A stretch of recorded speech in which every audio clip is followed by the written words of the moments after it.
죽어라, 이 씨 못 받는 년아. 그날 저는 안채 마루 끝에서 시어머니께 뺨을 맞았습니다. 구독과 좋아요 눌러주시고 바람의 이야기 시작합니다. 뺨이 아니라 영혼이 맞은 것 같았습니다. 내가 이 집에 시집 온 지 벌써 3년째다. 3년. 그런데 배는 왜 아직도 홀쭉하냐?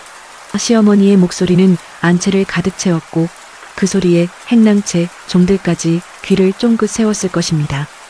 저는 고개를 숙인 채 대답조차 할 수 없었습니다.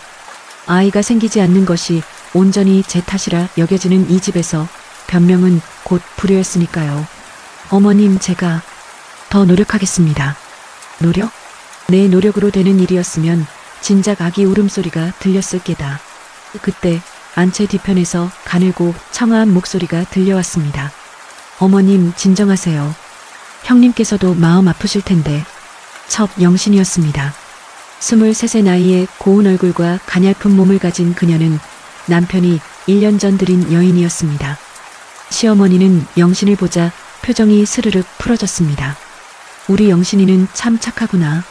내가 있어 이 집안이 그나마 따뜻하다. 저는 그 말을 들으며 입술을 깨물었습니다. 맏며느리인 제가 있어도 이 집은 이미 차가웠던 것입니다. 그날 저녁 저는 안채에서조차 쫓겨나 마당 끝 허름한 광역 행랑방으로 거처를 옮겨야 했습니다. 아이도 못 낳는 며느리가 안채를 차지하고 있으니 복이 들어올 리가 있겠느냐. 시어머니의 말 한마디에 제 짐은 하루 만에 옮겨졌습니다. 그리고 그 자리엔 영신이 들어앉았습니다. 행랑방 창문 너머로 보이는 안채는 이제 제가 발 디딜 수 없는 곳이 되어 있었습니다. 촛불 하나 없는 어두운 방에서 저는 무릎을 끌어안고 앉았습니다. 나는 정말 이 집에 필요 없는 사람인가? 그때 밖에서 요란한 목소리가 들렸습니다. 조가댁, 문 열어라. 빚 갚을 날이 지났다. 대문을 두드리는 소리에 온 집안이 술렁였습니다. 저는 급히 밖으로 나갔고 대문 앞에는 채권장을 든 빚쟁이 셋이 서 있었습니다. 도합백냥, 오늘까지 갚지 못하면 이 집 문서를 압류하겠소. 시어머니가 황급히 나왔고 그 뒤로 남편도 술에 취한 얼굴로 비틀거리며 나타났습니다. 이게 무슨 일이냐? 우리 집안이 빚을 졌다니. 시어머니가 소리쳤지만 빚쟁이는 차갑게 웃으며 종이를 내밀었습니다. 여기 도장이 찍혀 있지 않소? 조 도련님 도장 맞소? 남편은 고개를 숙였고 시어머니는 그 자리에서 주저앉았습니다. 내가 집 문서를 담보로 돈을 빌렸단 말이냐? 어머니, 과거 공부에 돈이 필요했습니다. 글방 선생님께 배우려면. 이 미련한 놈아.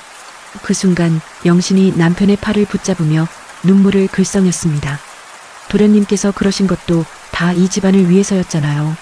시어머니는 영신의 말에 고개를 끄덕이며 다시 화살을 제게 돌렸습니다. 내가 아이라도 낳았으면 우리 아들이 이렇게까지 조바심을 냈겠느냐. 다 내 때문이다. 저는 아무 말도 할 수 없었습니다. 제 잘못이 아닌데도 모든 것이 제 탓이 되어버리는 이 집에서 저는 그저 투명한 존재였습니다. 빚쟁이들은 사흘의 여유를 주고 돌아갔지만 그 사흘이 지나면 이 집은 남의 손에 넘어갈 것이 분명했습니다. 그날 밤 저는 잠을 이룰 수 없어 마당을 거닐었습니다. 차가운 달빛 아래 오래된 광해문이 바람에 삐걱거리며 열렸습니다. 이상하게도 그날따라 그 소리가 저를 부르는 것처럼 느껴졌습니다. 저는 주저하다가 천천히 광으로 발걸음을 옮겼습니다. 먼지 쌓인 나무 문을 밀자 비릿한 곰팡이 냄새와 함께 어둠이 쏟아졌습니다. 촛불을 들고 안으로 들어가자 구석에 검은 천으로 덮인 작은 괴짝이 보였습니다.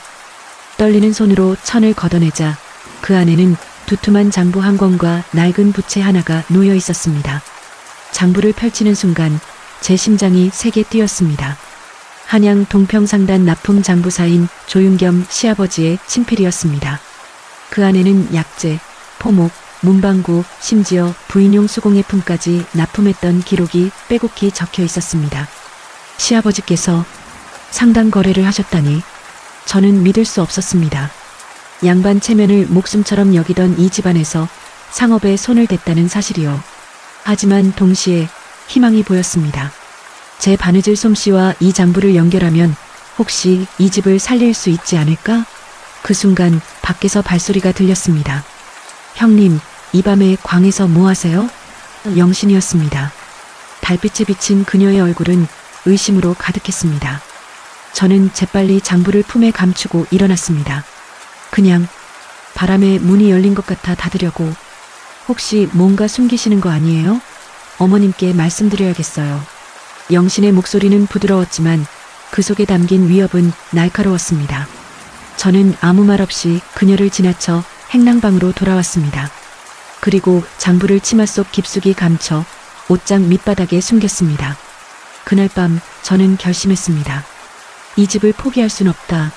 설령 아무도 인정하지 않아도 나는 이 집의 며느리다.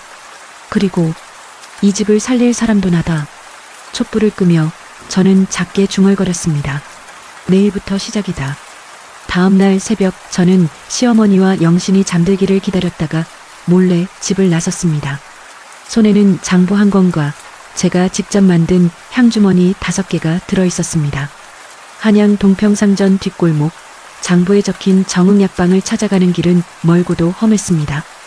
양반과 며느리가 홀로 장터를 걷는다는 것 자체가 수치스러운 일이었지만 저는 장옷으로 얼굴을 가리고 걸음을 재촉했습니다.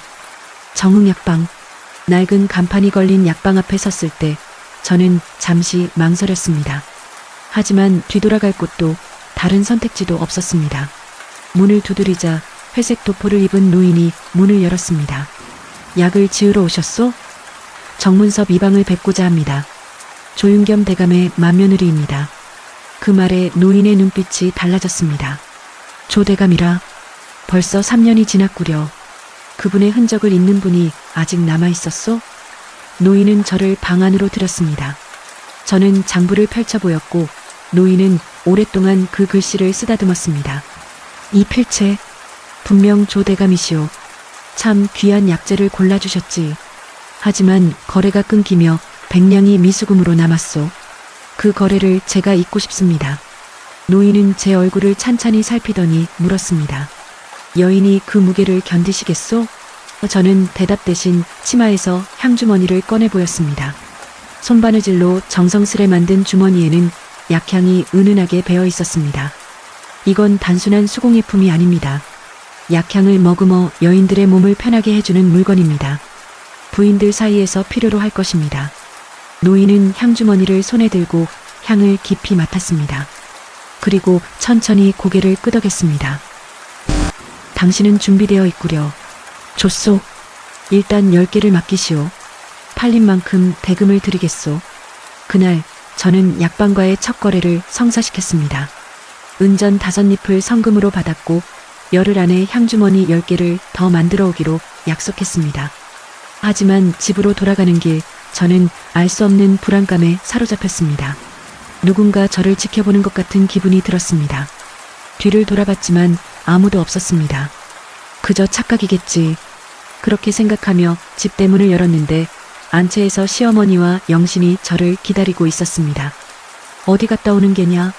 시어머니의 얼굴은 분노로 일그러져 있었습니다. 아침부터 종적을 감추고 남루한 차림으로 어디를 쏟아냈느냐? 영신이 제 옆으로 다가와 차가운 미소를 지으며 말했습니다. 어머님, 제가 아침 일찍 형님이 장옷을 쓰고 대문 밖으로 나가시는 걸 봤어요. 혹시 집안 물건이라도 팔러 가신 건 아닐까요? 뭐라고? 시어머니가 제품을 뒤지려 하자 저는 본능적으로 몸을 피했습니다. 하지만 그 순간 치마 속에서 장부가 바닥에 떨어졌습니다. 영신이 재빨리 그것을 집어들었습니다. 어머님, 이것 좀 보세요. 이건 시아버님 장부잖아요. 시어머니는 장부를 낚아채듯 빼앗아 펼쳤습니다. 그리고 그 안에 글씨를 보자 얼굴이 새하얗게 질렸습니다. 이게 아버님 필체가 맞구나. 내가 어디서 이걸 가져왔느냐? 광에서 찾았습니다. 이 장부로 이 집을 다시 일으킬 수 있습니다. 일으키다니, 내가 감히 조상님의 이름을 팔아 장사를 하겠다는 게냐?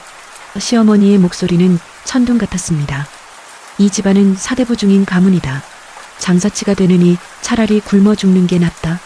하지만 어머님, 사흘 뒤면 이 집은 빚쟁이 손에 넘어갑니다. 제 목소리도 커졌습니다. 시아버지께서 이 길을 열어두신 건 혹시 모를 어려움을 대비하신 것입니다. 닥쳐라. 시어머니가 장부를 찢으려 하자 저는 필사적으로 붙잡았습니다. 하지만 영신이 뒤에서 제 팔을 비틀었고 저는 마루 끝으로 밀려났습니다. 형님, 너무 나가시는 거 아니에요? 어머님을 이렇게 거역하시면. 영신의 목소리는 걱정하는 척했지만 그 눈빛은 승리감으로 빛났습니다. 시어머니는 장부를 불 속에 던지려다가 잠시 망설였습니다. 아마도 그것이 돌아가신 남편의 마지막 흔적이라는 걸 알았기 때문일 것입니다. 이 장부는 내가 보관하겠다. 그리고 너는 앞으로 이 집 밖으로 단 한 발짝도 나가지 마라. 내가 다시 밖을 나돌아다니는 걸 보는 순간 너를 이 집에서 내쫓겠다. 어머님, 말대꾸하지 마라. 영신아, 오늘부터 수련이 방문을 밖에서 잠가라. 식사만 넣어주고 절대 밖에 나오지 못하게 해라.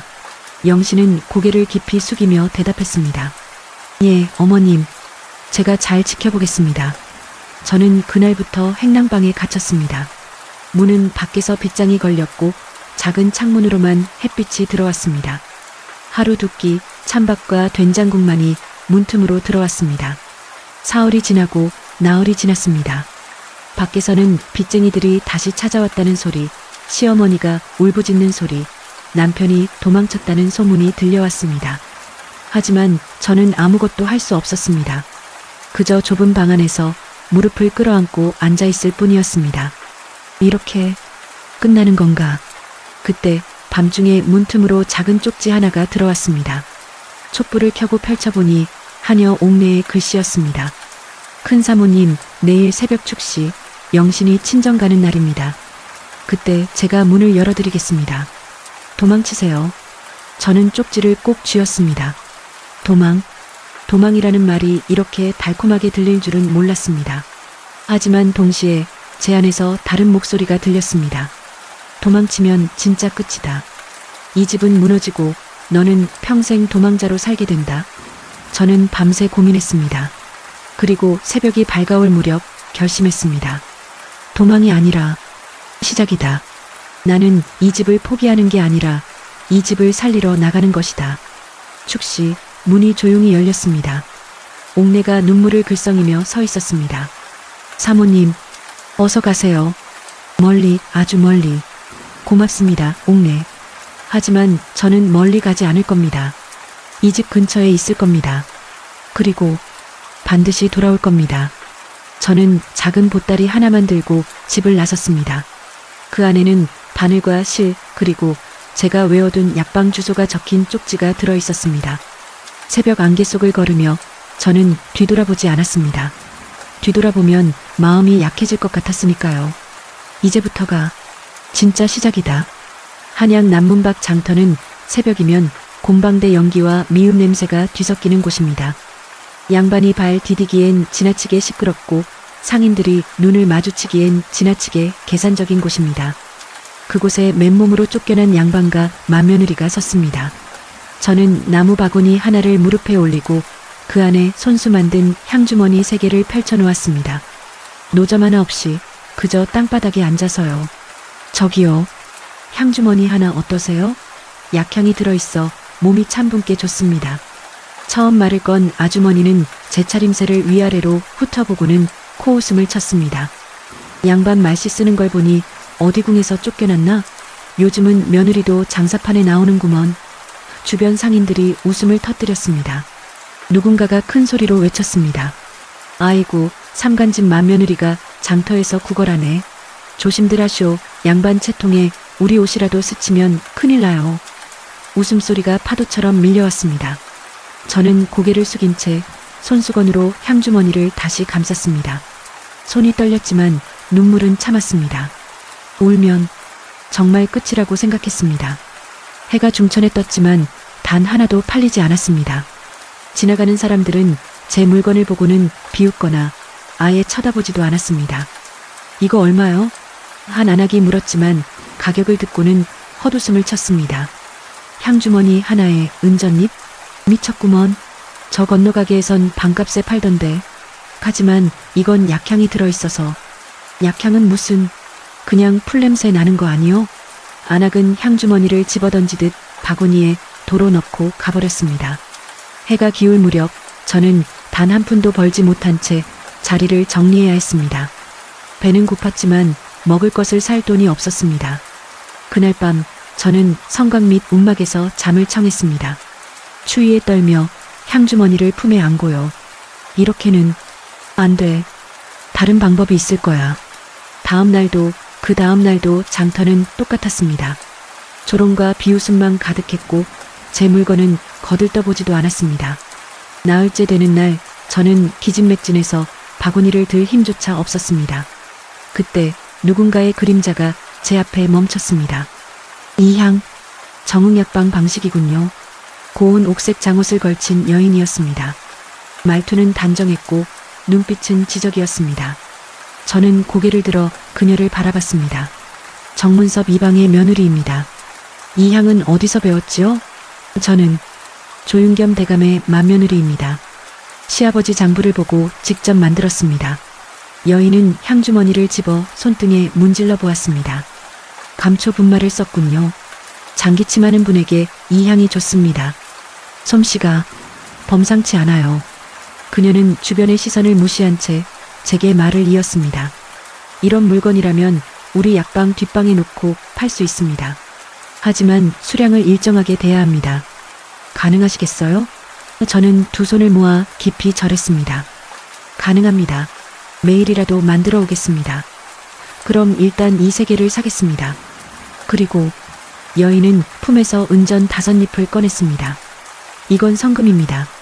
사흘 뒤 정응약방 뒷마당에서 만나요. 그때까지 10개를 더 가져오세요. 저는 은전을 떨리는 손으로 받았습니다. 태어나서 제 손으로 번 첫 돈이었습니다. 감사합니다. 정말 감사합니다. 여인이 떠나자 주변 상인들이 수군거렸습니다. 저 양반댁 며느리가 저런 물건을 사? 이상하네. 아마 동정심에 산 거겠지 뭐. 하지만 저는 신경 쓰지 않았습니다. 처음으로 누군가 제 물건의 가치를 알아봐 준 것입니다. 그날 저녁 저는 은전으로 쌀 한 대와 나무를 샀습니다. 그리고 움막에서 불을 피워 따뜻한 밥을 지어 먹었습니다. 눈물이 났습니다. 기쁨의 눈물인지 슬픔의 눈물인지 알 수 없었습니다. 그저 살아있다는 것이 느껴졌습니다. 사흘 밤낮을 향주머니를 만들었습니다. 손가락에 피가 날 정도로 바늘을 움직였고 눈이 침침해질 때까지 실을 꿰었습니다. 약방에서 받은 약재 가루를 정성스레 심지에 묻혔고 한 땀 한 땀 정성을 담았습니다. 사흘 뒤 정응약방 뒷마당. 약방 며느리가 제 향주머니를 받아들고 감탄했습니다. 이전보다 훨씬 좋아졌어요. 향이 더 은은하고 바느질도 더 정교해요. 부인들이 좋아하시겠어요. 정말 팔릴까요? 벌써 문의가 들어왔어요. 지난번 3개가 소문이 났거든요. 곱고 실한 솜씨라고요. 그날 저는 은전 10잎을 받았습니다. 그리고 다음 주문도 받았습니다. 20개. 이번엔 손수건도 함께 만들어 올 수 있어요? 약방 며느리의 제안에 저는 힘차게 고개를 끄덕였습니다. 예, 만들어 오겠습니다. 돌아가는 길 저는 처음으로 웃었습니다. 진짜 웃음이었습니다. 누군가 저를 지켜보는 시선이 느껴졌지만 이번엔 신경 쓰지 않았습니다. 이제 저는 혼자가 아니었으니까요. 그런데 그날 밤 움막으로 돌아왔을 때 이상한 일이 벌어졌습니다. 제가 만들어둔 천 몇 장이 사라져 있었습니다. 누가 들어왔다는 건가? 불안감이 엄습했지만 저는 애써 무시했습니다. 그냥 바람에 날아간 거라고 생각하기로 했습니다.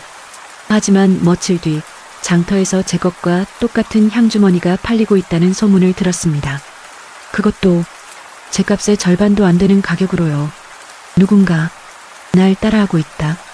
그리고 그 누군가가 누군지 저는 이미 알고 있었습니다. 그날 저녁 약방 며느리가 급히 저를 불렀습니다. 큰 사모님, 큰일입니다. 오늘 아침 장터에 똑같은 향주머니가 나왔어요.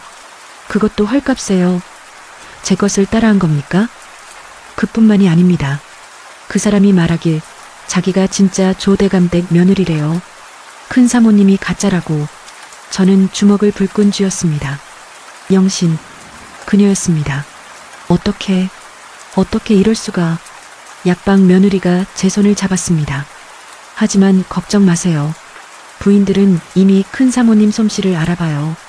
진짜와 가짜는 구별되기 마련이에요. 하지만 문제는 그것만이 아니었습니다. 며칠 뒤 시댁에서 사람이 왔습니다. 늙은 하녀 옥내였습니다. 큰 사모님, 집이 경매에 넘어갔습니다. 뭐라고요? 빚을 갚지 못해서 관에서 집을 압류했어요. 내일부터 새 주인이 들어온답니다. 저는 그 자리에 주저앉았습니다. 어머님과 도련님은 진작에 도망가셨고 어머님은 병으로 누우셨어요. 영신이는 옥내는 말을 잇지 못했습니다. 영신이는 어떻게 됐습니까? 첩으로 있던 게 드러나서 쫓겨났어요. 하지만 쫓겨나기 전에 어머님 폐물을 몽땅 챙겨나갔답니다. 분노가 치밀어 올랐습니다. 하지만 동시에 묘한 감정도 들었습니다.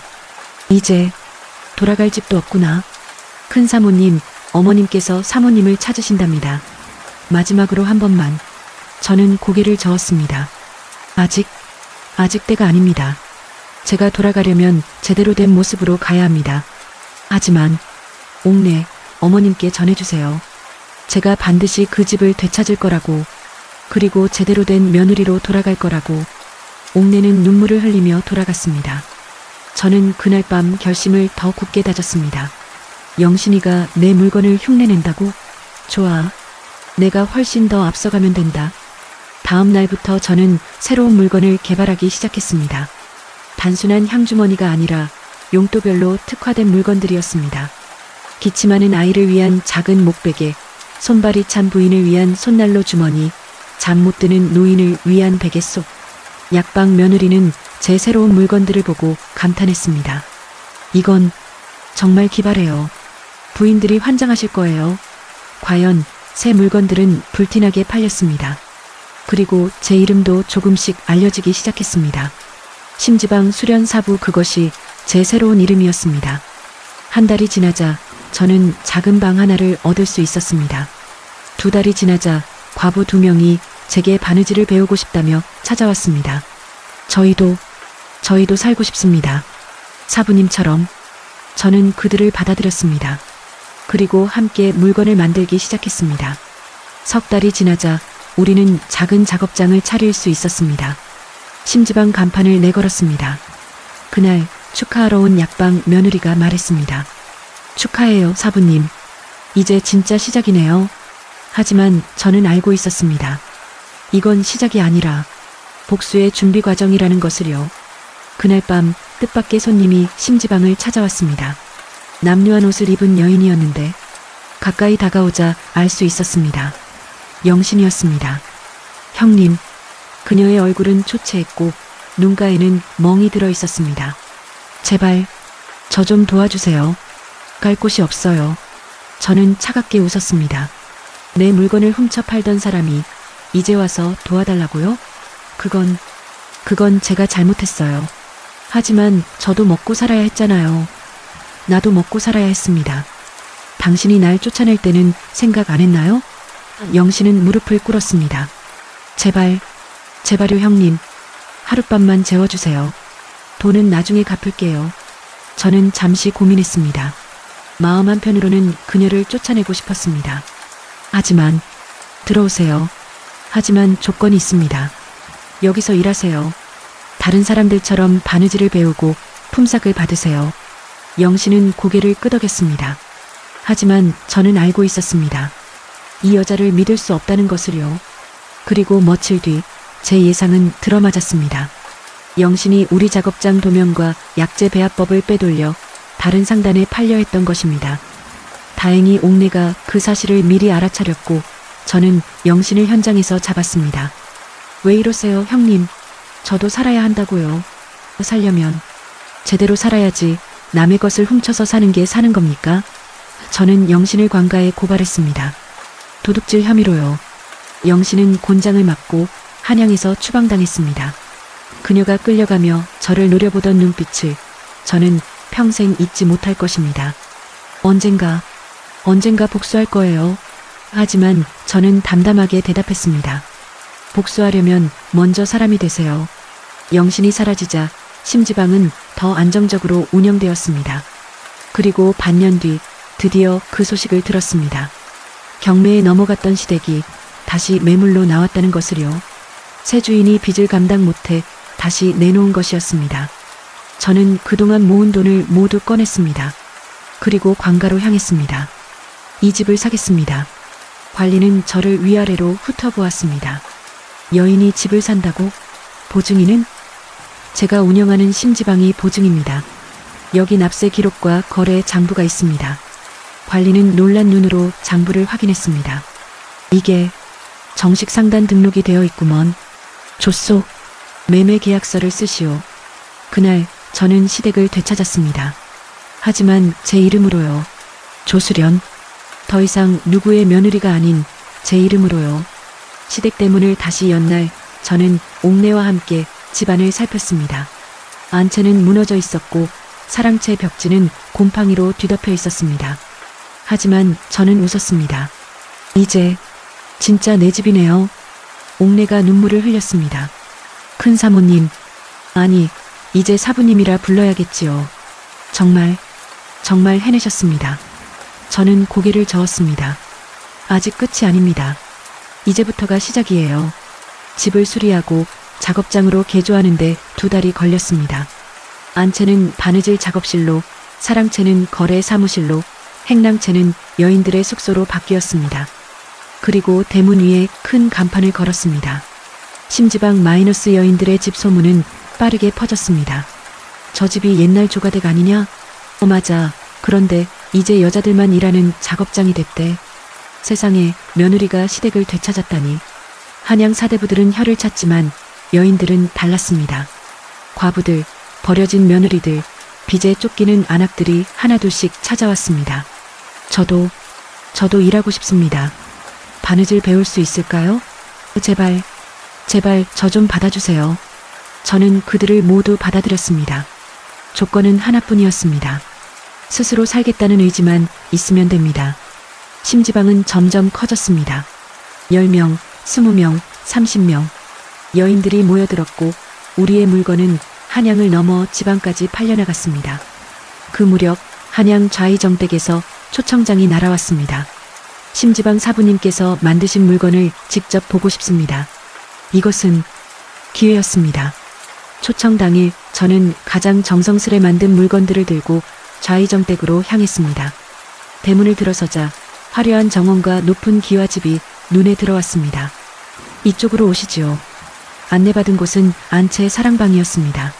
그곳에는 좌이정의 부인과 며느리들이 앉아 있었습니다. 어서 오시오. 소문을 많이 들었소이다. 좌이정 부인은 자애로운 미소를 지으며 말했습니다. 저는 물건들을 펼쳐 보였습니다. 향주머니, 손수건, 목베개, 손난로. 부인들은 하나하나 만져보며 감탄했습니다. 이 솜씨 범상치 않구려. 정말 여인네가 만든 것이오? 예, 저와 저희 심지방 여인들이 함께 만들었습니다. 심지방이라 심지는 타지 않는다는 뜻이로구려. 저는 고개를 끄덕였습니다. 예, 여인은 약해 보여도 속은 타지 않는 심지와 같다는 뜻입니다. 좌이정 부인이 깊이 고개를 끄덕였습니다. 좋은 뜻이오. 그런데 혹시 조대감댁과 관련이 있소? 제 심장이 철렁했습니다. 어떻게 아셨습니까? 이 집터가 조가댁이었다는 소문을 들었소.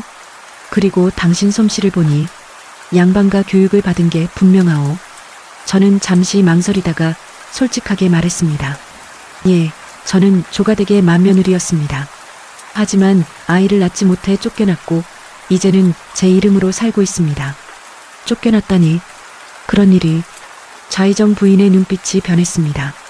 하지만 동정이 아니라 존경의 빛이었습니다. 그런데도 포기하지 않고 이렇게 일어섰어? 대단하오. 감사합니다. 이 물건들 모두 사겠소.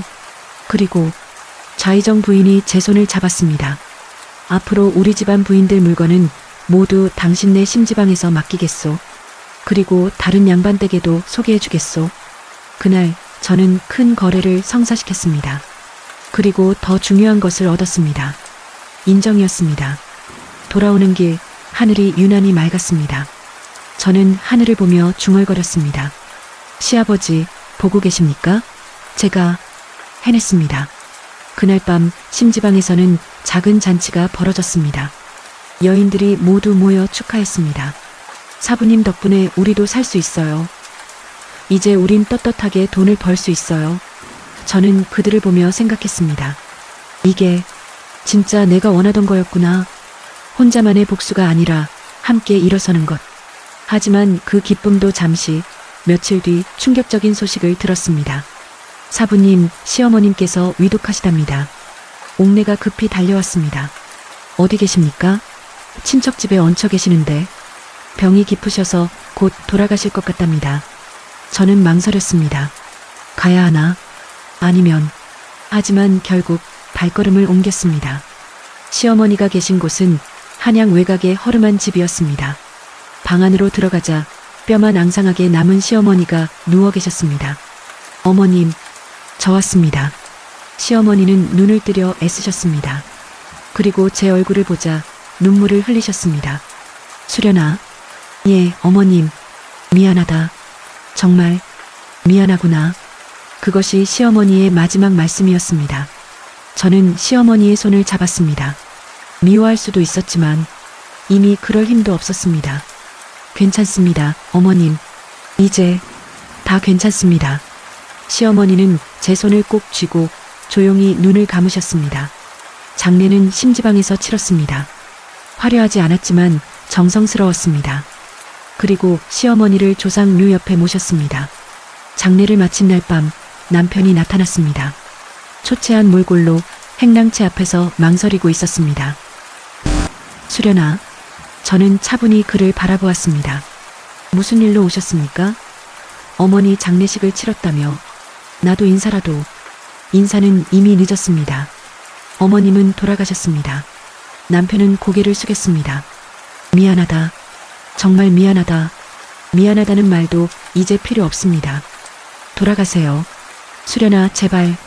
다시 한번 기회를. 저는 고개를 저었습니다. 기회는 스스로 만드는 겁니다. 저처럼요.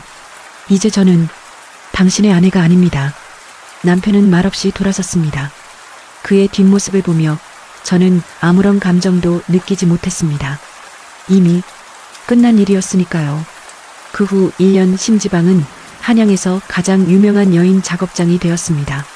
우리가 만든 물건은 궁궐에까지 납품되었고 지방 양반댁에서도 주문이 쏟아졌습니다. 하지만 성공은 항상 시샘을 낳는 법입니다.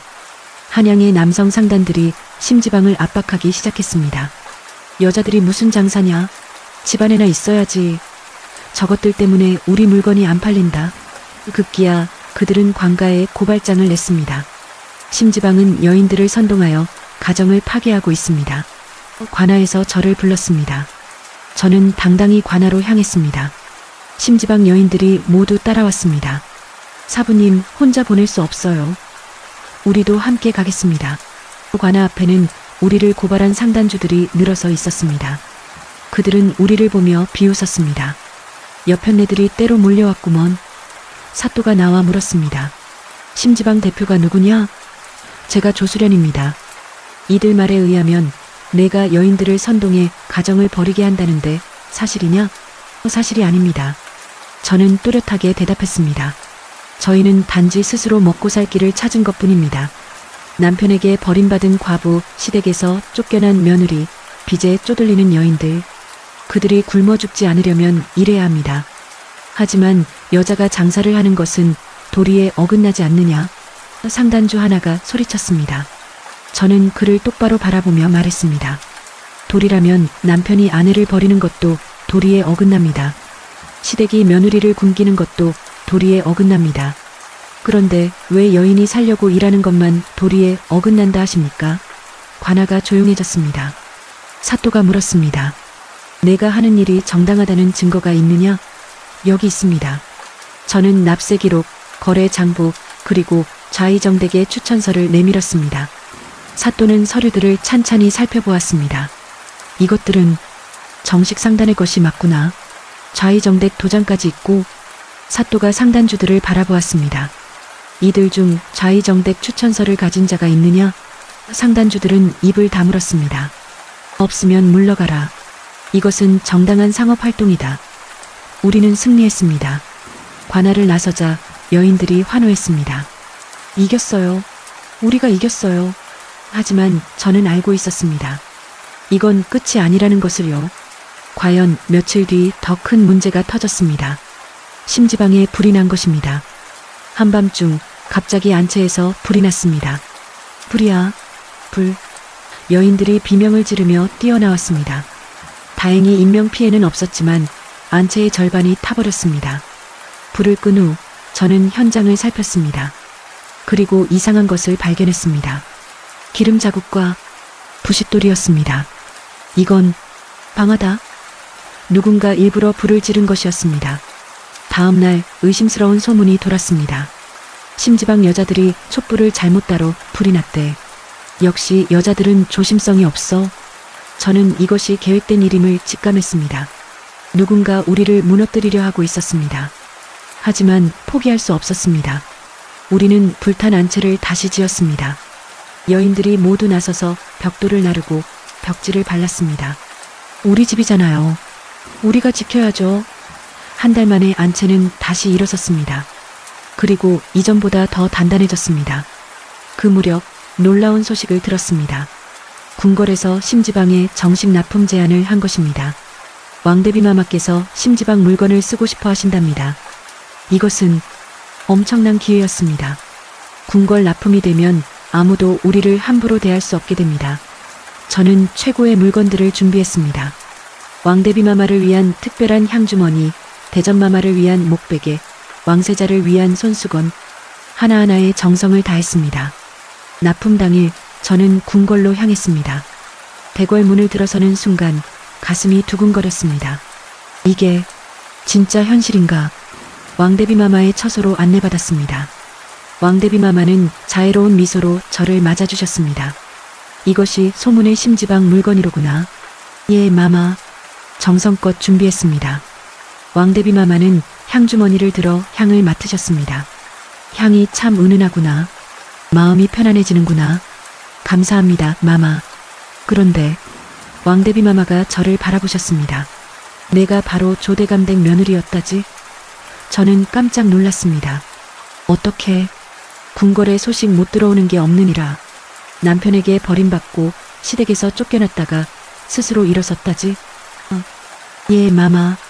왕대비마마는 깊이 고개를 끄덕이셨습니다. 잘했다. 여인도 스스로 살 길을 찾아야 하느니라.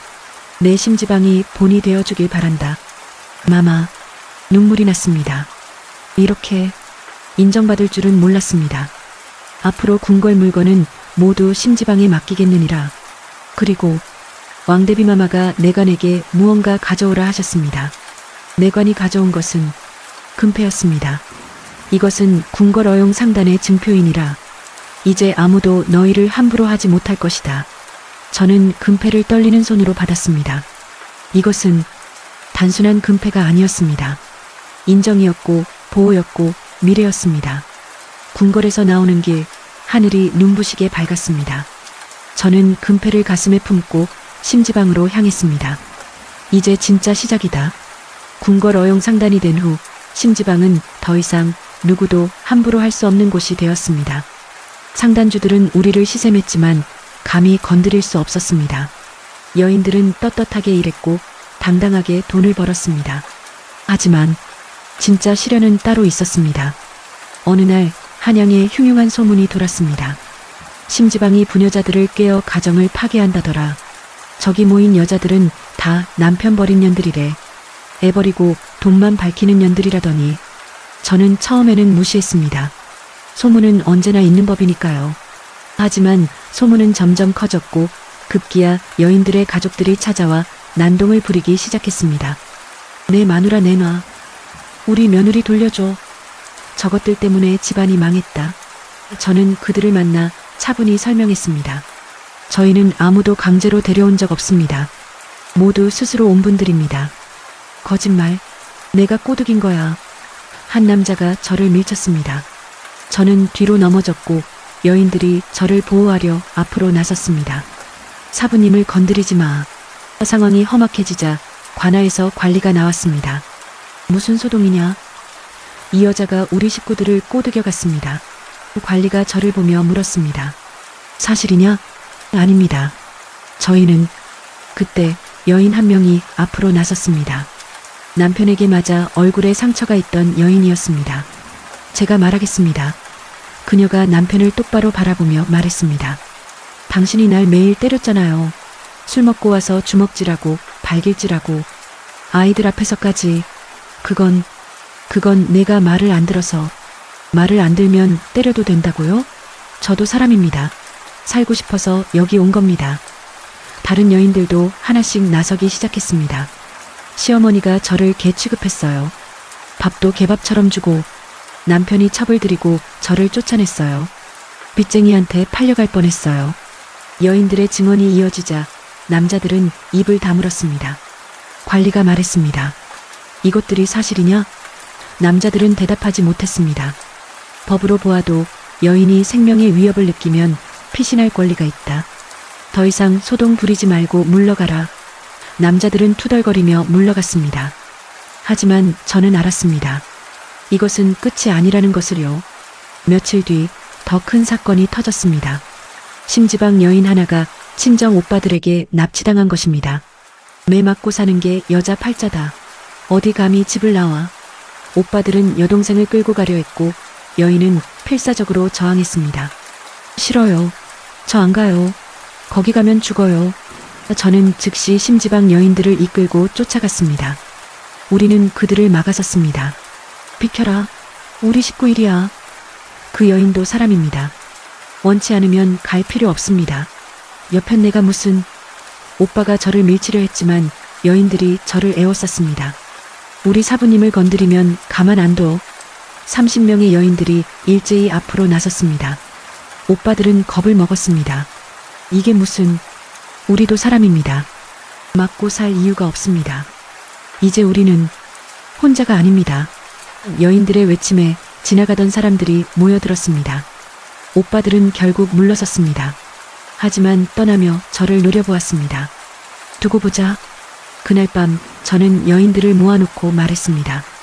우리가 하는 일이 쉬운 일은 아닙니다. 세상이 우리를 인정하지 않을 수도 있습니다. 하지만 저는 여인들의 눈을 하나하나 바라보았습니다. 우리는 옳은 일을 하고 있습니다. 살기 위해, 사람답게 살기 위해 노력하는 것이 뭐가 잘못됐습니까? 맞아요. 우리는 잘못한 게 없어요. 여인들의 목소리가 하나로 모였습니다. 그러니 우리 끝까지 버팁시다. 심지는 타지 않습니다. 타지 않습니다. 여인들의 함성이 밤하늘로 올라갔습니다. 그 후 몇 달 우리는 더 단단해졌습니다. 서로를 지키고 서로에게 힘이 되어 주었습니다. 그리고 조금씩 세상도 변하기 시작했습니다. 심지방을 본받아 다른 곳에서도 여인들의 작업장이 생겨났습니다. 처음에는 하나, 둘, 그러다 10, 20. 한양 곳곳에 여인들이 모여 일하는 곳이 생겼습니다. 심지방이 길을 열어줬어요. 우리도 할 수 있다는 걸 보여줬어요. 저는 그들을 보며 깨달았습니다. 내가 원했던 건 이거였구나. 혼자만의 성공이 아니라 모두가 함께 일어서는 것. 어느 날 왕대비 마마께서 저를 다시 부르셨습니다. 수련아, 내가 참 대단한 일을 했구나. 황송하옵니다, 마마. 여인들에게 희망을 줬느니라. 이제 조선의 여인들도 스스로 설 수 있다는 걸 보여줬어. 왕대비 마마께서 제 손을 잡으셨습니다. 고맙구나. 내가 있어 조선이 조금 더 나아질 것 같구나. 저는 눈물을 참으며 대답했습니다. 마마, 저는 그저 살고 싶었을 뿐입니다. 그것만으로 충분하니라. 살고자 하는 의지, 그것이 세상을 바꾸는 이라. 궁궐을 나오며 저는 하늘을 보았습니다. 구름 사이로 햇살이 비치고 있었습니다. 시아버지, 보고 계십니까? 제가 정말 해냈습니다. 그로부터 3년이 흘렀습니다. 심지방은 이제 한양에서 가장 큰 여인 상단이 되었습니다. 100명이 넘는 여인들이 일했고 우리가 만든 물건은 조선 팔도로 퍼져나갔습니다. 어느 봄날 대문 앞에 낯선 마차 하나가 섰습니다. 마차에서 내린 사람은 남편이었습니다. 하지만 예전의 그가 아니었습니다. 깨끗한 옷에 단정한 머리, 그리고 맑은 눈빛이었습니다. 수련아, 저는 차분히 그를 바라보았습니다. 무슨 일로 오셨습니까? 나 그동안 지방에서 글방을 열어 아이들을 가르쳤소. 그러면서 많은 것을 깨달았소. 내가 얼마나 어리석었는지, 당신을 얼마나 잘못 대했는지 이제야 알았소. 남편은 무릎을 꿇었습니다. 용서해 주오. 다시 시작할 수 없겠소? 저는 잠시 그를 바라보았습니다.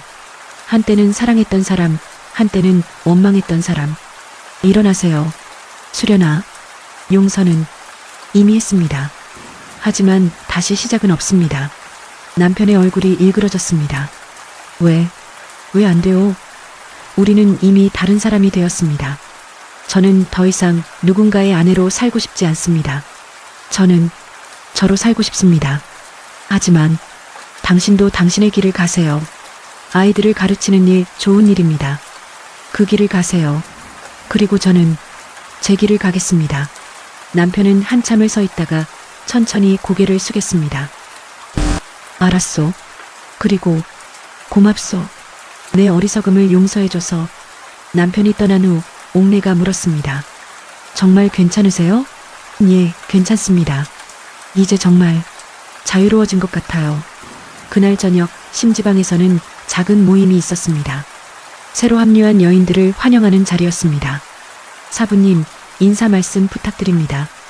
저는 여인들 앞에 섰습니다. 100명이 넘는 얼굴들 하나하나가 저마다의 사연을 가진 얼굴들이었습니다. 여러분, 저는 천천히 말을 이었습니다.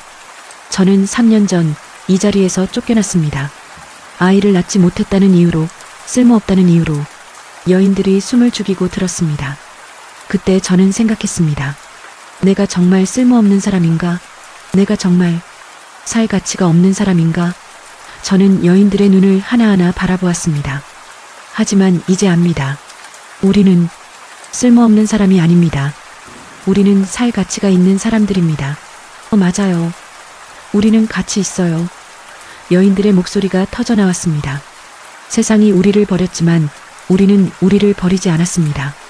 세상이 우리를 무시했지만 우리는 우리를 무시하지 않았습니다. 맞아요. 우리는 살았어요. 그렇습니다. 우리는 살아남았습니다. 그리고 이제 우리는 떳떳합니다. 저는 주먹을 불끈 쥐었습니다. 심지는 타지 않습니다. 아무리 어둡고 아무리 힘들어도 심지는 끝까지 빛을 냅니다. 우리가 바로 그 심지입니다. 심지는 타지 않습니다. 우리는 타지 않습니다. 여인들의 함성이 하늘을 울렸습니다. 그 함성 속에서 저는 웃었습니다. 진짜 진심으로 웃었습니다. 그날 밤 저는 혼자 옛 시댁, 지금의 심지방 마당을 거닐었습니다. 한때 저를 내쫓았던 곳, 한때 저를 무시했던 곳, 이제는 100명의 여인들이 웃고 일하는 곳이 되었습니다. 달빛 아래 저는 하늘을 보았습니다. 시아버지, 어머님 보고 계십니까? 바람이 불었습니다. 따뜻한 봄바람이었습니다. 제가 해냈습니다. 이 집을 지켰습니다. 아니, 이 집을 새로 만들었습니다. 저는 마당 한가운데 서서 심지방을 바라보았습니다. 창문마다 불이 켜져 있었고 여인들의 웃음소리가 들렸습니다. 이제 이 집은 단순한 집이 아닙니다. 희망입니다. 여인들의 희망입니다. 다음 날 아침 저는 예전 광으로 향했습니다. 모든 것이 시작된 그곳, 시아버지의 장부를 발견했던 그곳. 광 안에는 이제 새로운 장부들이 가득했습니다. 심지방의 거래 기록, 여인들의 명단, 납품 내역. 저는 맨 처음 발견했던 시아버지의 장부를 꺼냈습니다. 그리고 그 옆에 제 장부를 나란히 놓았습니다. 시아버지께서 시작하신 일을 제가 이었습니다. 그리고 이제 더 크게 만들었습니다. 저는 붓을 들어 장부 마지막 장에 썼습니다. 심지방 대표 조수련. 이 집은 이제 여인들의 집입니다. 여인들의 희망입니다. 그리고 여인들의 미래입니다. 붓을 놓고 저는 밖으로 나왔습니다. 아침 햇살이 눈부셨습니다. 여인들이 하나둘씩 작업장으로 모여들었습니다. 사부님, 좋은 아침입니다. 오늘도 힘내요. 저는 그들에게 웃으며 대답했습니다. 예, 오늘도 힘냅시다. 우리의 심지는 타지 않으니까요. 그날 조선의 아침은 밝았습니다. 그리고 심지방의 아침은 더 밝았습니다. 몇 년 후 한양 거리를 걷는 여인들이 달라졌습니다.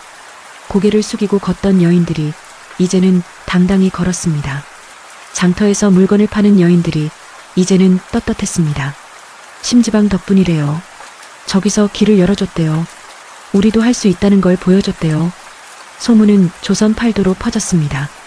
그리고 곳곳에서 여인들이 일어서기 시작했습니다. 누군가는 심지방처럼 바느질 작업장을 열었고, 누군가는 음식점을 열었고, 누군가는 약방을 열었습니다. 여인들이 살아나기 시작했습니다. 어느 날 궁궐에서 다시 사람이 왔습니다. 이번에는 임금님의 정규였습니다. 심지방 대표 조수련을 궐 안으로 들이라. 저는 궁궐로 들어갔습니다. 그리고 임금님을 배웠습니다. 경은 참으로 대단한 일을 해냈구나. 황송하옵니다, 전하. 여인들에게 길을 열어주었으니 이는 조선을 위한 일이니라. 짐이 특별히 경에게 정산품 벼슬을 내리노라. 저는 깜짝 놀라 고개를 들었습니다. 전하, 그것은 받아라.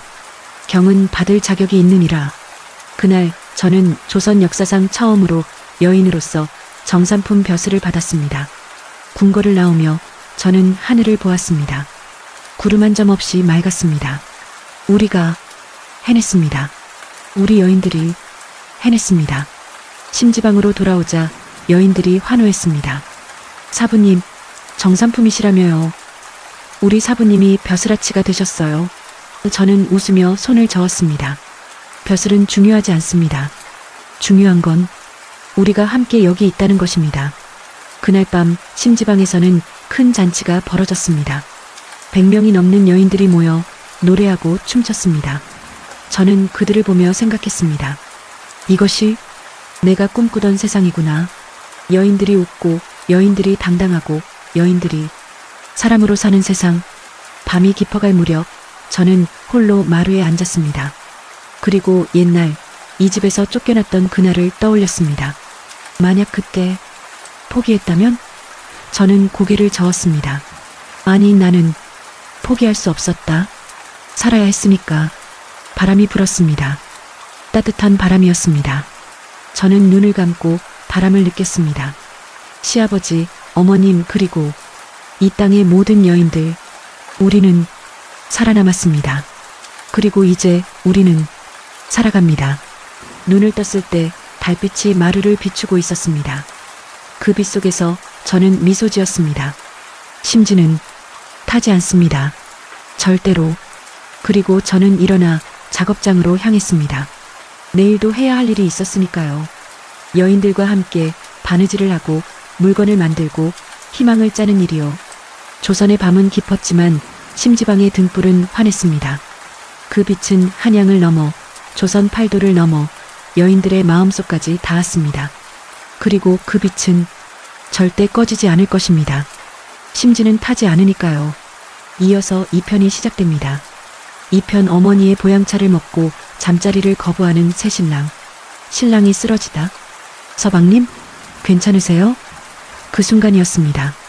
신혼 첫날 밤 연하가 조심스레 말을 건네자마자 신랑 춘식의 몸이 털썩 소리를 내며 바닥에 쓰러졌습니다.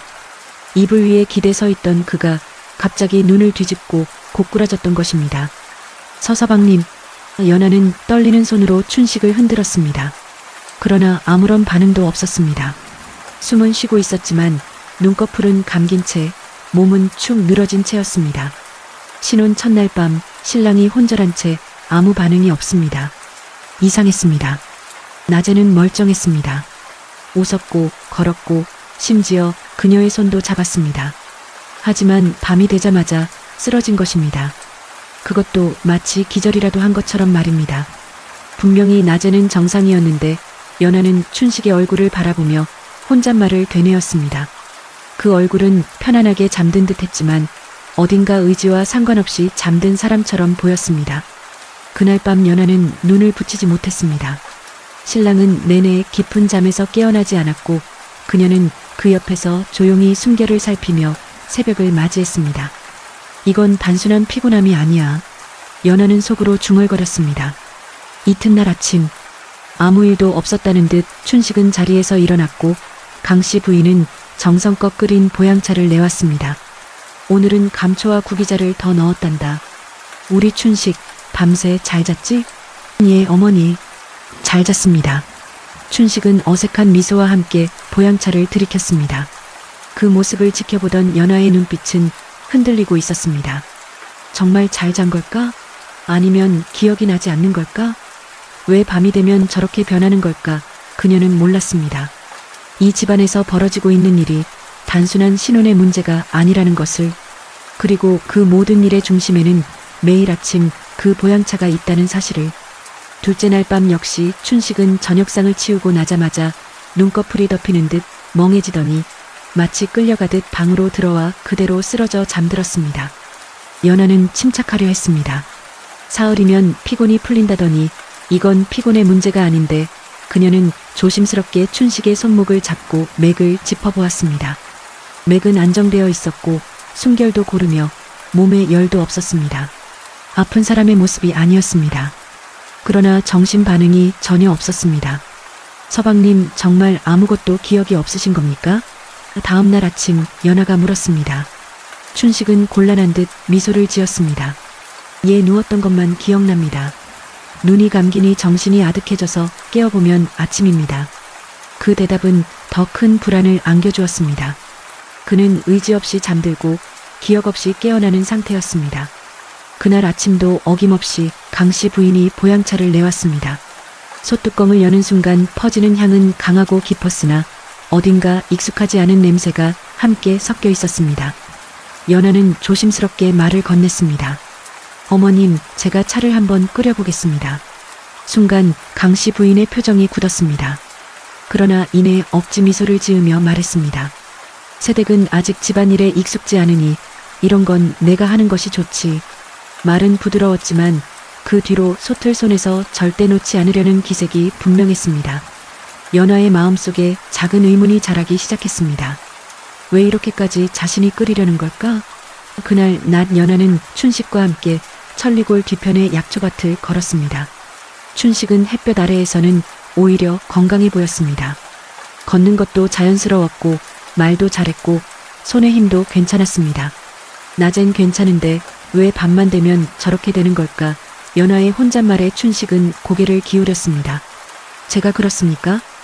어릴 적부터 밤이면 몸이 쉽게 지쳤습니다. 그래서 어머니가 항상 보양차를 챙겨주셨습니다.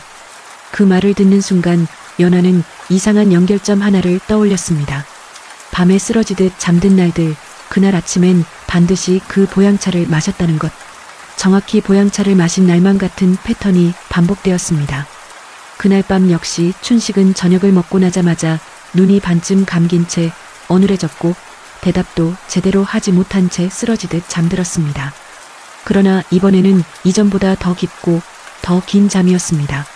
연하가 어깨를 흔들어도 손을 잡아도 꿈쩍도 하지 않았습니다. 이건 분명히 무언가 있다. 연하는 확신했습니다. 숨겨진 약재의 정체. 다음 날 새벽 아직 해가 뜨기 전 연하는 몰래 방을 나섰습니다. 춘식이 깊이 잠든 동안에만 움직일 수 있다고 판단했기 때문입니다. 부엌으로 향하자 강씨 부인은 이미 솥 앞에 앉아 있었습니다. 이른 새벽부터 또 보양차를 끓이고 계시는구나. 연하는 발걸음을 멈추고 문틈으로 강씨 부인을 지켜보았습니다. 그녀는 평소보다 더 집중한 표정으로 약재를 다듬고 손끝으로 아주 미세하게 무언가를 따로 떼어내어 작은 주머니에서 꺼낸 잿빛 가루를 살짝 섞었습니다. 순간 연하의 눈이 커졌습니다. 그 가루 저것만 따로 숨겨둔 게 분명했습니다. 그러나 강씨 부인은 주변을 살펴보는 듯 고개를 쓱 들어 올렸습니다. 연하는 재빨리 기둥 뒤로 몸을 숨겼습니다. 숨이 턱까지 차올랐습니다. 내가 들킬 뻔했군요. 연하는 심장이 빠르게 뛰기 시작했습니다. 그래, 확인해보기 전까지는 안심할 수 없지. 그녀의 머릿속에는 자신의 친구이자 약초방을 운영하는 춘매가 떠올랐습니다. 약재 하나만 맡아도 성질을 알아보는 사람. 이 마을에서 약초 성분을 가장 정확하게 아는 사람. 보양차 속 이상한 가루, 밤마다 쓰러지는 춘식, 강씨 부인의 통제. 이 모든 연결고리를 확인하기 위해서라도 춘매에게 가야 했습니다. 하지만 문제가 있었습니다. 그 가루를 어떻게 손에 넣을 것인가. 연하는 옷가지를 정리하는 척하며 강씨 부인의 방을 살폈습니다. 장롱 뒤편 작은 나무 상자 하나가 보였습니다. 연하는 재빨리 주변을 살피고 상자를 열었습니다. 안에는 여러 약재 꾸러미가 있었고 그중 하나에서 보양차와 비슷한 향이 났습니다. 하지만 색깔이 달랐습니다. 잿빛에 가까운 일반 약재와는 다른 가루였습니다. 연하는 조금만 떼어내어 천 조각에 싸서 소매 속에 감췄습니다.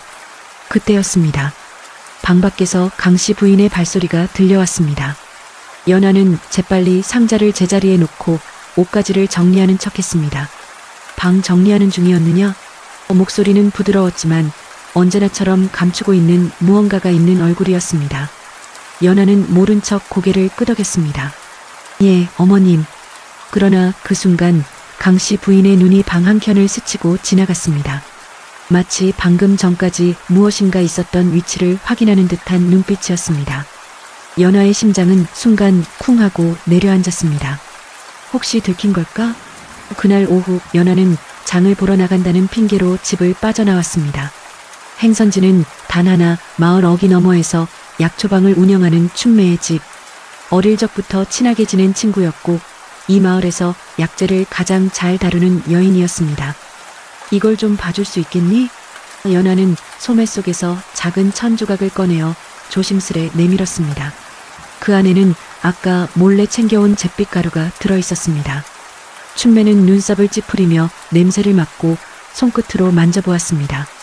그러고는 안쪽 방으로 들어가 몇 가지 약재와 비교 실험을 시작했습니다. 그녀의 눈빛이 점점 날카로워졌습니다. 연하야, 이거 청군군이 섞여 있어. 청군군? 그게 뭐야? 춘매는 낮은 목소리로 말했습니다. 청군군은 원래 스님들이 수련할 때 마음을 가라앉히려고 쓰는 약이야. 정신을 맑게 하고 기운을 아래로 가라앉혀. 근데 문제는 이걸 지속적으로 쓰면 기운이 떨어져. 특히 남자의 기력과 양기를 억제해버리는 효과가 있어. 더 무서운 건 이게 몸에 쌓이면 자식을 못 낳게 될 수도 있다는 거야. 연하는 숨을 삼켰습니다. 그게 무슨 뜻이야? 밤에 자꾸 쓰러지듯 잠드는 것도 그 때문이란 말이야? 춘매는 고개를 끄덕였습니다. 매일 저 차를 마셨다면 춘식 도령의 몸 안에서 기력이 서서히 꺼졌을 거야. 겉보기엔 멀쩡한데 해가 지면 쓰러지는 이유도 다 그것 때문일 가능성이 커.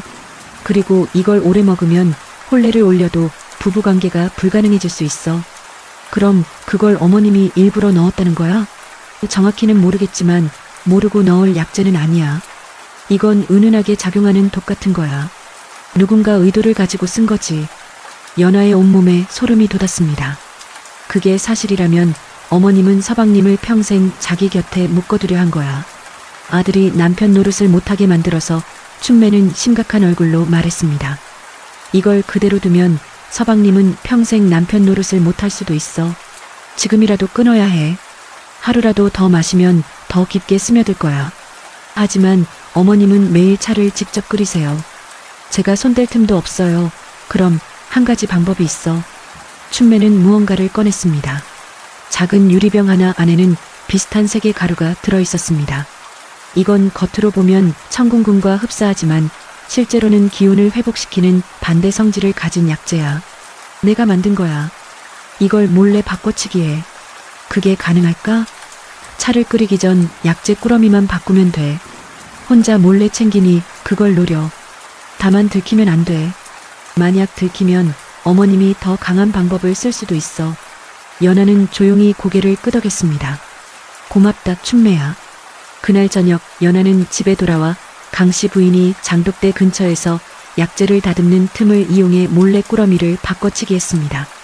손은 떨렸고 숨소리가 들릴까 걱정되어 온몸이 얼어붙은 듯 했습니다. 그러나 다행히 강씨 부인은 눈치채지 못했습니다.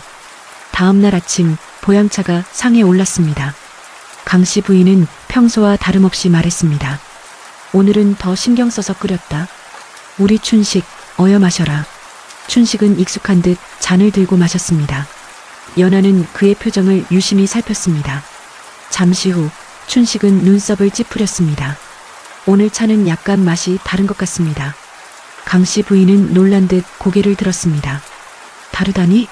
그럴 리가. 약간 덜 쓰고 조금 가벼운 느낌이랄까요?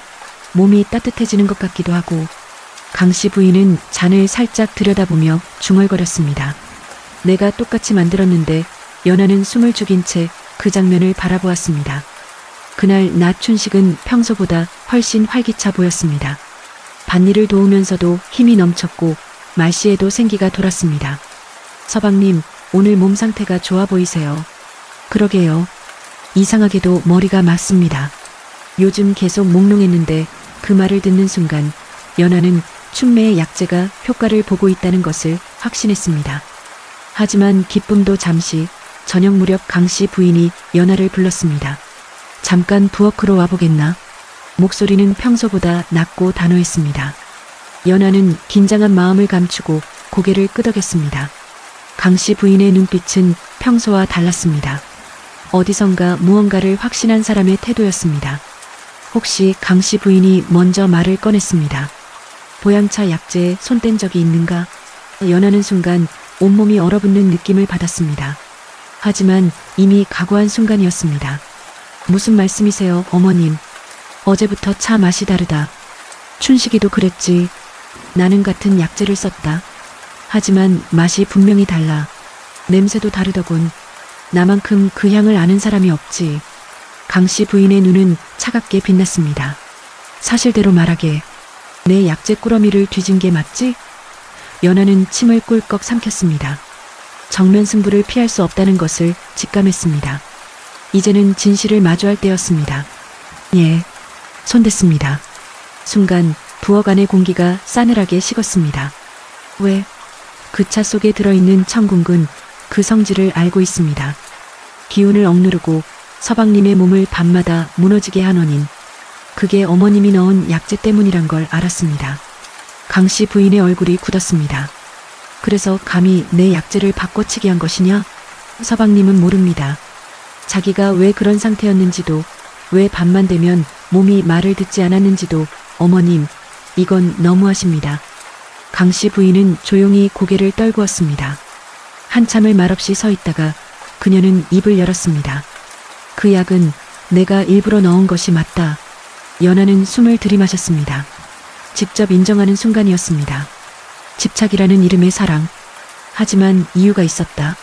강 씨 부인의 목소리는 낮고 떨렸습니다. 춘식이는 내 마지막 아이였네. 그전엔 3번이나 애를 잃었지. 그때마다 내 몸은 망가졌고 마음도 무너졌네. 첫째는 태어나자마자 숨을 거두었고 둘째는 100일을 못 넘겼어. 셋째는 내 품에서 열병으로 죽어갔지. 그 아이의 마지막 숨소리를 나는 아직도 잊을 수가 없다. 연하는 조용히 강 씨 부인을 바라보았습니다. 그녀는 말 그대로 고백하고 있었습니다. 춘식이를 낳고 나서 너무 무서웠다. 이 아이까지 잃으면 나는 못 버틸 것 같았다. 그래서 아프지 않게, 다치지 않게, 무리하지 않게 무조건 지키고 싶었다. 밖에 나가면 다칠까봐, 친구들과 어울리면 사고라도 날까봐, 무거운 것 들면 몸이 상할까봐 그렇게 지켜왔어. 그녀의 눈가에 맺힌 눈물이 떨렸습니다. 혼례를 올리고 나면 아이는 달라진다더군. 마음이 바뀌고 몸이 달라지고 여인에게 마음이 기울고 그러다 보면 결국 내 품에서 멀어질 거라 생각했다. 손주라도 생기는 날엔 그 아이는 완전히 내 곁을 떠나버릴 거라고. 그게 두려워서. 그래서 차로 아들을 붙들어 두시려 한 겁니까? 아들이 남편 노릇을 못하게 만들어서 손주가 생기지 못하게 막으려 하신 겁니까? 연하의 목소리는 분노와 안타까움이 섞여 있었습니다. 내가 나의 감정을 알겠느냐? 강 씨 부인은 눈을 치켜떴습니다. 내가 자식을 낳아봐야 알아. 살아서 품에 안고만 있어도 벅찬 마음, 그게 내 마음이었다. 나는 단지 아들을 잃고 싶지 않았을 뿐이야. 저도 어머님 마음은 이해하려 합니다. 연하는 단호하게 말했습니다. 하지만 그렇게 아들의 몸을 망가뜨리는 건 사랑이 아닙니다. 사랑이 그 사람의 인생을 망가뜨리는 것이라면 그건 사랑이 아니라 집착입니다. 어머님은 서방님을 지키신 게 아니라 가두신 겁니다. 강 씨 부인은 아무 말도 하지 않았습니다. 그때 방 밖에서 도정식의 목소리가 들렸습니다. 여보, 나도 이제 알겠소. 문이 열리고 도정식이 들어왔습니다. 그의 얼굴은 지쳐 있었습니다. 당신이 뭘 하고 있었는지 사실 나도 알고 있었소. 연아와 강씨 부인은 동시에 도정식을 바라보았습니다. 뭐라고요? 여보, 당신이 알고 있었다고요? 예, 알고 있었소. 보양차 속에 청군군이 들어간 걸 알았어. 당신이 약재를 따로 숨겨두는 것도 봤고 춘식이가 밤마다 이상하게 쓰러지는 것도 의아했소. 하지만 말리지 못했어. 도정식은 고개를 숙였습니다. 당신이 새 아이를 잃고 얼마나 괴로워했는지 봤으니까. 춘식이를 낳고 나서 당신이 얼마나 불안해했는지 알았으니까. 나는 당신을 사랑했기에 당신의 아픔까지도 함께 지고 가려 했소. 그래서 모른 척했어. 하지만 그게 잘못이었소. 강씨 부인은 떨리는 목소리로 말했습니다. 여보, 당신까지 우리가 춘식을 너무 붙잡고 있었소. 그 아이는 자라야 해. 혼례를 올렸으면 이제는 부부가 알아서 살아야지. 당신의 두려움이 결국 아이를 병들게 하고 있었소. 나도 공범이요. 나도 미안하오. 강씨 부인은 그 자리에 주저앉았습니다. 나는 아직도 마음이 두렵네. 손주가 생기면 그 아이는 정말로 내 곁을 떠나버릴 것만 같아. 그 두려움이 아이를 잃는 것보다 더 큰 상처를 줄 수 있어. 도정식은 그녀의 손을 잡았습니다. 이젠 놔줄 때요. 우리 둘 다. 연아는 더는 말을 잇지 않고 부엌을 나섰습니다. 그날 밤 강씨 부인은 혼자 방에 앉아 보름달이 뜬 창밖을 바라보며 눈물을 흘렸습니다. 정말 내가 잘못한 것인가, 사랑이 아니라 집착이었다니. 그녀의 마음속엔 연아의 말이 박혀 있었습니다. 그녀는 자신도 모르게 아들을 지켜야 할 존재가 아니라 붙잡아야 할 존재로 만들고 있었던 것입니다. 진짜 부부가 되는 밤, 그날 아침 연아는 조용히 강씨 부인이 내민 찻잔을 거절했습니다. 오늘은 서방님이 따뜻한 쌀죽이 먹고 싶다고 하셨어요. 제가 끓이겠습니다. 강씨 부인은 아무 말 없이 쳐다보았습니다. 이틀 전이었다면 분명 손을 뻗어막았겠지만 오늘은 그저 묵묵히 고개를 끄덕였습니다. 그녀의 표정은 무너져 내리기 직전에 둑 같았습니다.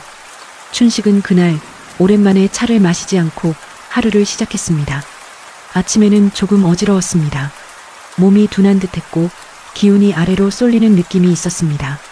하지만 시간이 지날수록 몸의 중심이 서서히 올라오는 것처럼 느껴졌습니다. 몸이 좀 가벼워진 것 같습니다. 춘식은 스스로도 놀란 듯 말했습니다. 눈이 선명하게 떠지는 게 처음입니다. 그동안은 항상 안개 속에 있는 것 같았는데 연아는 그 말에 고개를 끄덕였습니다. 서방님, 그 차는 더 이상 드시지 마십시오. 이제부터는 몸을 스스로 다스리는 법을 배우셔야 합니다. 며칠이 지났습니다. 춘식의 몸은 날이 갈수록 회복되었습니다. 밭일을 도울 때도 힘이 넘쳤고 저녁이 되어도 쓰러지지 않았습니다. 무엇보다 밤에 정신이 또렷했습니다. 그날 저녁 연아는 단아한 옷차림으로 방을 정리하고 춘식과 마주 앉았습니다. 촉이 부드럽게 타오르고 있었고 방 안은 고요했습니다. 오늘은 이상하게도 잠이 오지 않습니다. 춘식은 웃으며 말했습니다. 그 말은 그동안 매일 밤 아무 기억 없이 쓰러지듯 잠들던 그가 처음으로 의지로 깨어있는 밤을 맞았다는 뜻이었습니다. 연아는 조심스럽게 손을 뻗었습니다. 춘식은 잠시 머뭇거렸지만 이내 그 손을 맞잡았습니다. 그동안 미안했습니다. 신혼 첫날 밤부터 계속 쓰러져서 부부의 연을 맺지도 못하고. 아닙니다, 서방님. 저도 이제야 알게 된 것이 많습니다. 이제부터가 시작입니다. 그 밤 그들은 처음으로 진짜 부부가 되었습니다. 말없이 이어진 시간 속에서 연아는 춘식의 손이 놀랄 만큼 따뜻하다는 것을 느꼈고 춘식은 연아의 손끝에서 전해지는 진심에 가슴이 뭉클해졌습니다. 반면 그 시각 강씨 부인은 방 안에서 이불을 뒤집어 쓴 채 눈을 감지 못하고 있었습니다. 아들의 방에서 들려오는 작은 웃음소리, 가끔 삐걱거리는 마루소리, 그 소리 하나하나가 가슴을 후벼 팠습니다. 이제 정말로 내 손에서 멀어지는 것이구나. 그녀는 스스로 뿌린 약재와 시간들이 아들의 생기를 조금씩 가려왔다는 걸 이제서야 인정할 수밖에 없었습니다.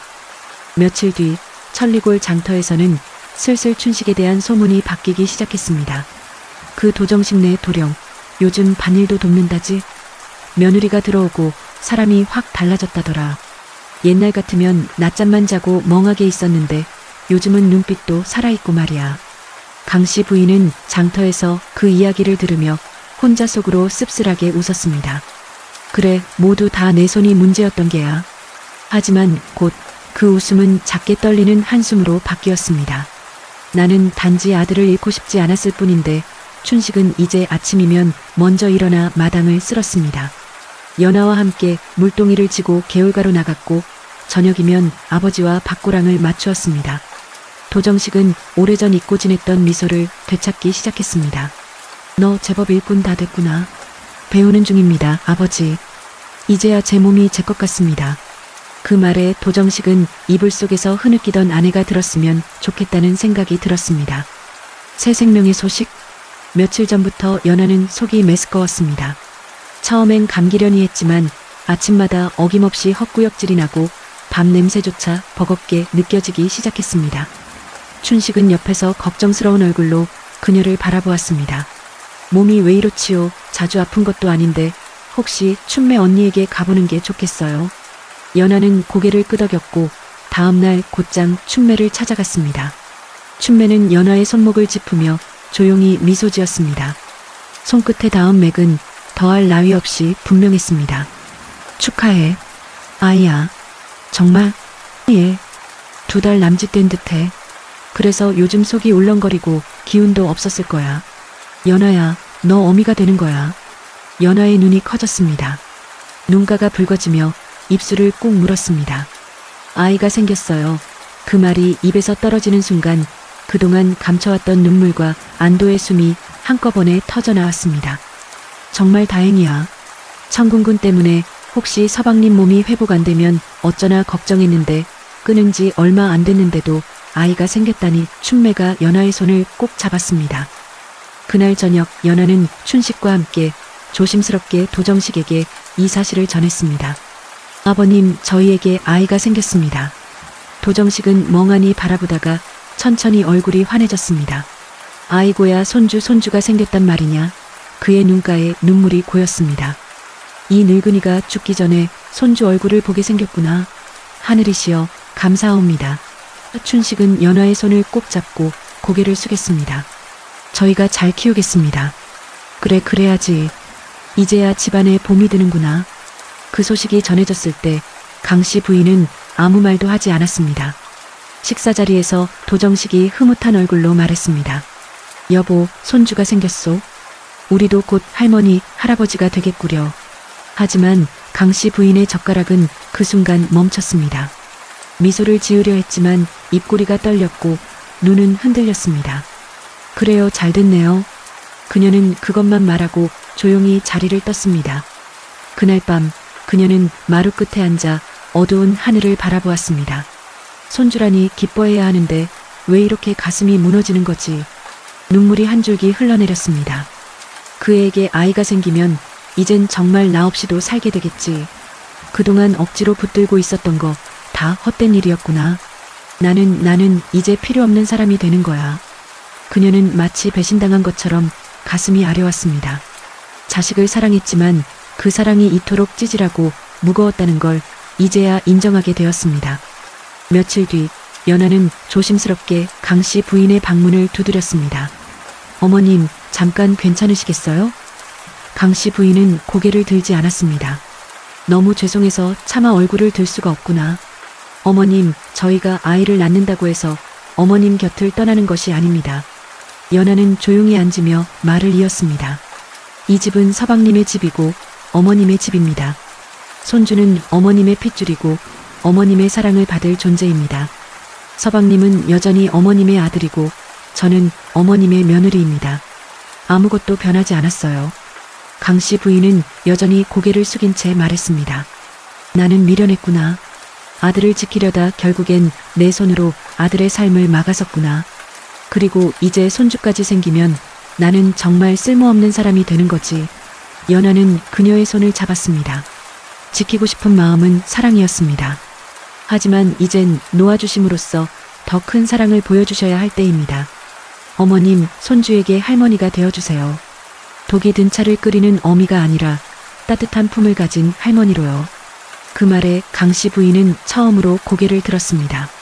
그 눈빛엔 아직은 복잡하고 혼란스러우나 어렴풋한 해방감이 스며들고 있었습니다. 정말 내가 할머니가 될 수 있을까? 예. 분명히 좋은 할머니가 되실 겁니다. 그날 밤 춘식은 연하에게 말했습니다. 아버님께 작은 집을 얻어 분가를 청하고 싶습니다. 그래요, 서방님? 그래야 어머니도 자신의 삶을 돌아보시고 우리도 새 가족으로서 출발할 수 있을 것 같아요. 그리고 아이에게 좋은 아버지가 되고 싶습니다. 제대로 된 가장으로서요. 춘식의 말은 이제 더 이상 어머니의 품속에 머물던 아이가 아니었습니다.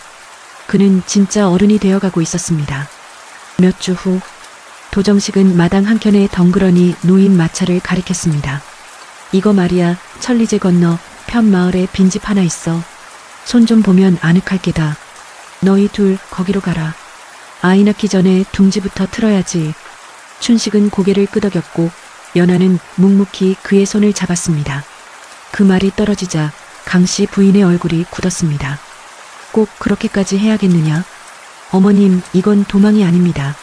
우리 둘의 삶을 시작하려는 출발입니다. 그리고 멀리 가는 것도 아닙니다. 천리제 넘으면 금방이에요. 손주 낳으면 매일 뵈러 올게요.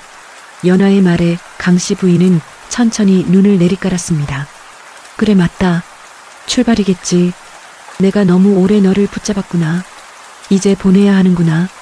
며칠 후 작은 지붕 아래 춘식과 연하는 새로운 삶을 시작했습니다. 집은 작았지만 둘이 부딪히기엔 딱 좋았고 무엇보다 누가 대신 차를 내어주는 일도 무언의 통제가 느껴지는 일도 없었습니다. 그 밤 춘식은 창을 열어놓고 하늘을 바라보았습니다. 나는 처음으로 내 마음대로 숨쉬는 것 같습니다. 이게 자유라는 거군요. 연하는 미소 지었습니다. 서방님의 숨결이 아이에게도 닿기를 바랍니다.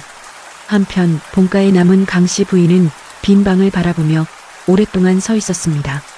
춘식의 이불, 춘식의 옷가지, 춘식의 흔적들, 모든 게 그대로인데 주인은 떠났습니다. 이제 정말 끝이구나. 그녀는 그 자리에 주저앉아 한참을 울었습니다. 하지만 이상했습니다. 눈물 속에서도 어딘가 후련함이 느껴졌습니다. 마치 오래 짊어진 짐을 내려놓은 것 같은 가벼움.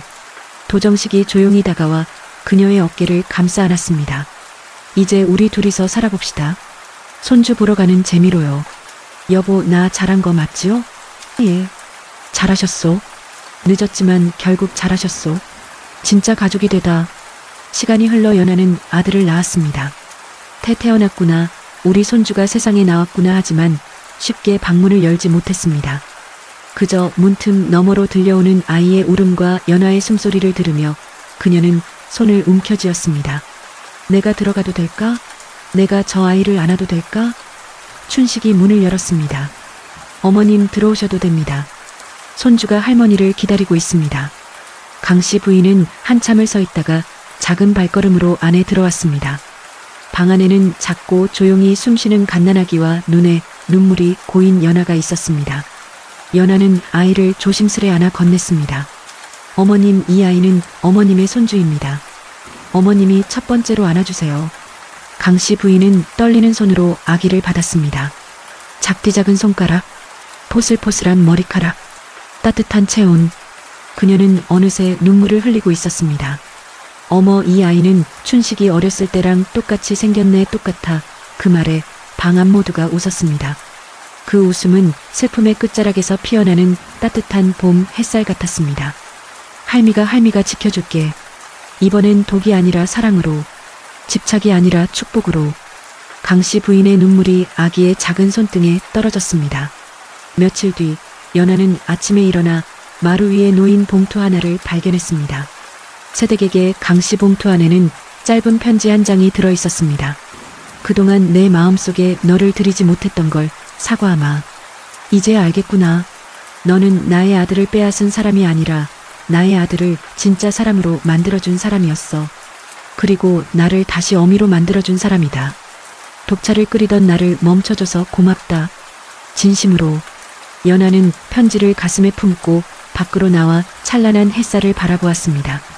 강씨 부인은 어느새 아이를 등에 업고 산책을 다녔고 도정식은 마을 이장에게 집 수리를 도우며 웃음을 되찾았습니다.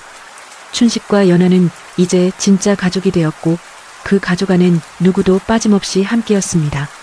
어느 날 저녁 온 가족이 모여 저녁상을 받았습니다. 손주를 무릎에 앉힌 강씨 부인이 조용히 말했습니다. 여보, 세댁, 춘식아, 그동안 내가 정말 미안했다. 사랑한다는 핑계로 너희를 가뒀었어. 이제야 놓아주는 게 진짜 사랑이란 걸 알았다. 늦었지만 이제부터라도 제대로 된 어미, 할미가 되마. 춘식은 어머니의 손을 잡았습니다. 어머님, 저희가 여기 있지 않습니까? 어머님은 혼자가 아니십니다. 연아도 고개를 끄덕였습니다. 손주가 자라면 할머니 손맛이 제일 그리울 겁니다. 독 없는 차 말고 따뜻한 죽으로요. 모두가 웃었습니다. 그 웃음 속에서 독차의 그림자는 완전히 사라졌습니다. 조선 천리골 깊은 산속 작은 집, 그곳에서 한 남자는 늦게나마 어른이 되었고 한 여인은 집착을 내려놓고 진짜 어미가 되었습니다. 그리고 한 며느리는 가족을 구했습니다. 때로는 사랑이라는 이름 아래 우리가 얼마나 누군가를 묻고 있는지 모릅니다. 그리고 놓아주는 순간 비로소 사랑은 제자리를 찾아갑니다. 이것이 천리골에서 벌어진 독차의 비밀, 그리고 진짜 사랑을 찾아가는 이야기였습니다. 지금까지 긴 이야기를 시청해 주셔서 감사합니다. 추운 날씨 감기 조심하시고 항상 건강하세요. 소중한 댓글 한마디는 영상 제작에 큰 힘이 됩니다.